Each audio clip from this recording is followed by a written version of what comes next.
ನಮಸ್ತೆ ಎಲ್ಲರಿಗೂ. ನೋಡಿ, ಇವತ್ತು ನಾನು 888 ಬಗ್ಗೆ ತಿಳಿಸ್ಕೊಡಲು ಬಂದಿದ್ದೇನೆ. ಇವತ್ತು ಆಗಸ್ಟ್ ತಿಂಗಳು 8ನೇ ತಿಂಗಳಲ್ವ, ಅದಕ್ಕೆ 8ನೇ ತಾರೀಕು 8ನೇ ತಿಂಗಳು 26ನೇ ಇಸ್ವಿ. ಈ 26 ಮತ್ತೆ ಕೂಡಿಸಿದಾಗ 8 ಬರುತ್ತೆ ನೋಡಿ, ಅದಕ್ಕೋಸ್ಕರ 888 ಆಗುತ್ತದೆ. ಯಾರಾದರೂ ದೇವರಲ್ಲಿ ನಂಬಿಕೆ ಇರುವವರು ಈ ನಾ ಹೇಳಿಕೊಟ್ಟುವ ಒಂದು ರೀತಿಯಲ್ಲಿ ಮಾಡಿಕೊಳ್ಳಿ. ಈ ಸಂಖ್ಯೆಯ ಪ್ರಕಾರ ನಾ ಏನು ಹೇಳ್ತಾ ಇದ್ದೀನಿ ಅದನ್ನು ಆ ರೀತಿ ಮಾಡ್ಕೊಳ್ಳಿ, ಓಕೆನಾ? ನೋಡಿ, ನಾವು ಹಿಂದಿನವರು ಹೇಳಿದ ಪ್ರಕಾರ ಮತ್ತು ನಮ್ಮ ಗುರುಗಳು ಹೇಳಿದ ಪ್ರಕಾರ 8 ಅಂದರೆ ಶನೀಶ್ವರ ಸಂಖ್ಯೆ ಆಗಿರ್ತದೆ ಎಂದು ತಿಳ್ಕೊಂಡಿರ್ತೀವಿ ನೋಡಿ. ಮತ್ತು ಗುರುಗಳು ಏನು ಹೇಳಿರ್ತಾರಪ್ಪ ಅಂದರೆ, ನಿಮಗೇನಾದರೂ ಕಷ್ಟ ಇದ್ದರೆ 8 ಎಳ್ಳು ಬತ್ತಿಗಳನ್ನು ಮಾಡಿ ಎಳ್ಳೆಣ್ಣೆಯಲ್ಲಿ ಅದ್ದಿ ದೀಪವನ್ನು ಹಚ್ಚಿ ಅಂತ ಹೇಳಿರ್ತಾರೆ. ಅದೇ ರೀತಿಯಾಗಿ ನಾವು ಕೂಡ ನಮ್ಮ ಮನೆಯ ಹತ್ತಿರ ಯಾವುದಾದ್ರೂ ಆಂಜನೇಯ ಅಥವಾ ಶನೀಶ್ವರನ ದೇವಸ್ಥಾನಗಳಿದ್ದರೆ ಅಲ್ಲಿಗೆ ಹೋಗಿ 8 ಎಳ್ಳು ಬತ್ತಿಗಳನ್ನು ಮಾಡಿಕೊಂಡು ದೀಪವನ್ನು ಹಚ್ಚಿಕೊಳ್ಳಿ. ಎಳ್ಳೆಣ್ಣೆ, ಹರಳೆಣ್ಣೆ ಅಥವಾ ತುಪ್ಪ, ಈ ಮೂರರಲ್ಲಿ ಯಾವುದಾದ್ರೂ ಒಂದರಲ್ಲಿ ಬತ್ತಿಯನ್ನು ಹಾಕಿ ದೇವಸ್ಥಾನದಲ್ಲಷ್ಟೇ ಹಚ್ಚಿಕೊಳ್ಳಬೇಕಾಗುತ್ತದೆ ನೋಡಿ. ಈ ಎಳ್ಳು ಬತ್ತಿಗಳನ್ನು ಮನೆಯಲ್ಲಿ ಹಚ್ಚಬಾರ್ದು. ಆ ರೀತಿ ದೇವಸ್ಥಾನದಲ್ಲಿ ಹಚ್ಚಿ ಬನ್ನಿ. ಇಲ್ಲ, ನಮ್ಮ ಊರಲ್ಲಿ ದೇವಸ್ಥಾನಗಳು ಹತ್ತಿರ ಇಲ್ಲ ಅಂದರೆ ನೀವು ನಿಮ್ಮ ಮನೆಗಳಲ್ಲಿಯೇ ಸಂಜೆ ಅಂದರೆ 8 ಗಂಟೆಯ ಸಮಯಕ್ಕೆ ಕರೆಕ್ಟಾಗಿ, ಅಂದರೆ ಇವತ್ತು 8ನೇ ತಾರೀಕು 8ನೇ ತಿಂಗಳು ಮತ್ತು 8 ಗಂಟೆಗೆ, ರಾತ್ರಿ ಕರೆಕ್ಟ್ 8 ಗಂಟೆಗೆ ನೀವೇನು ಮಾಡಬೇಕಪ್ಪ ಅಂದರೆ, ಕೈಕಾಲು ಮುಖವನ್ನು ತೊಳೆದು, ಸಂಜೆ ಹೇಗೂ ದೀಪ ಹಚ್ಚಿರ್ತೀರ, ಆದರೂ ಕೂಡ ಸಂಜೆ ಕರೆಕ್ಟ್ 8 ಗಂಟೆಗೆ ಕೈಕಾಲು ಮುಖವನ್ನು ತೊಳೆದು ಶನೀಶ್ವರನ ಯಾವುದೇ ಮಂತ್ರವನ್ನು ಕೂಡ ಹೇಳ್ಕೊಳ್ಬೇಕಾಗುತ್ತದೆ ನೋಡಿ. ಯಾವುದೇ ಸ್ತೋತ್ರ, ಮಂತ್ರ, ಅಷ್ಟೋತ್ತರ ಏನಾದರೂ ಹೇಳಿಕೊಂಡು ನಿಮ್ಮ ದೇವರ ಕೋಣೆಯಲ್ಲಿ ನಿಮ್ಮ ಇಷ್ಟಾರ್ಥವನ್ನು ಬೇಡಿಕೊಳ್ಳಿ.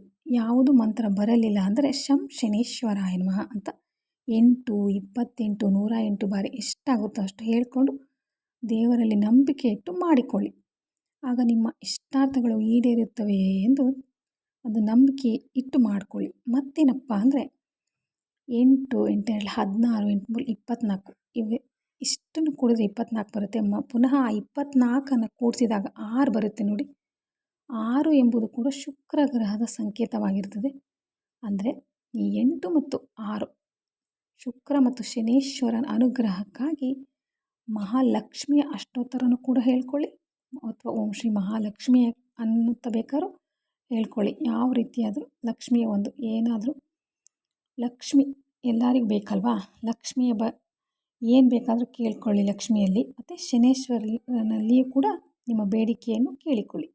ಈ ರೀತಿಯಾಗಿ ಶುಕ್ರ ಶನೀಶ್ವರನ ಆಶೀರ್ವಾದ ಪಡೆದುಕೊಳ್ಳಿ. ಮತ್ತು ಶನೀಶ್ವರ ಶುಕ್ರ ಗ್ರಹದ ಶಾಂತಿಗಾಗಿ ನೀವು ಮಂತ್ರಗಳನ್ನು ಪಠಿಸಿಕೊಳ್ಳಿ.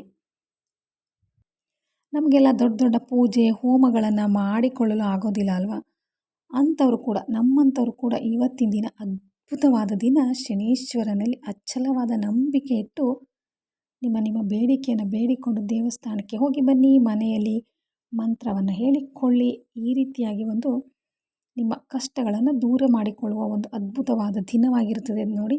ಇದನ್ನು ಮಿಸ್ ಮಾಡೋದಕ್ಕೆ ಹೋಗಬೇಡಿ, ಮಾಡಿಕೊಳ್ಳಿ. ನಂತರ ಈ 8 3 24 ಅಂತ ಬರುತ್ತಲ್ವ, ಆ 24 ಕೂಡ ಅದ್ಭುತವಾದ ಸಂಖ್ಯೆ ಅಂತ ನಾನು ಈಗಾಗಲೇ ಹೇಳಿದೆ ಅಲ್ವಾ.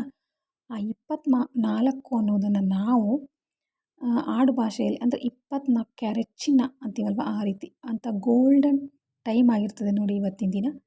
ಮತ್ತು ಭೂಮಿಯು ತನ್ನ ಸುತ್ತುವರಿಯಲು 24 ಗಂಟೆಯನ್ನು ತೆಗೆದುಕೊಳ್ಳುತ್ತದೆ ನೋಡಿ. ಈ ರೀತಿಯಾಗಿ ಒಂದು ದಿನ ಆಗುತ್ತದೆ ಅಲ್ವಾ. ಆ ರೀತಿಯ ಒಂದು ಅದ್ಭುತವಾದ ಸಮಯವನ್ನು ಯಾರು ಮಿಸ್ ಮಾಡಿಕೊಳ್ಳದಾಗೆ ಎಲ್ಲ ರೀತಿಯ ಸಂಕಟದಿಂದ ದೂರ ಕೊಳ್ಳುವುದಕ್ಕೆ ಸಲುವಾಗಿ ಆ ದೇವರೇ ನಮಗೆ ಈ ಅದ್ಭುತವಾದ ದಿನವನ್ನು ಕೊಟ್ಟಿದ್ದಾನೆ. ಇಂಥ ಅದ್ಭುತವಾದ ದಿನವನ್ನು ಯಾರು ಮಿಸ್ ಮಾಡ್ಕೋಬೇಡಿ. ಓಕೆ, ಈ ವಿಡಿಯೋ ಬಗ್ಗೆ ಇಷ್ಟ ಆಗಿದ್ರೆ ಲೈಕ್, ಶೇರ್, ಸಬ್ಸ್ಕ್ರೈಬ್. ಓಕೆ, ಬಾಯ್.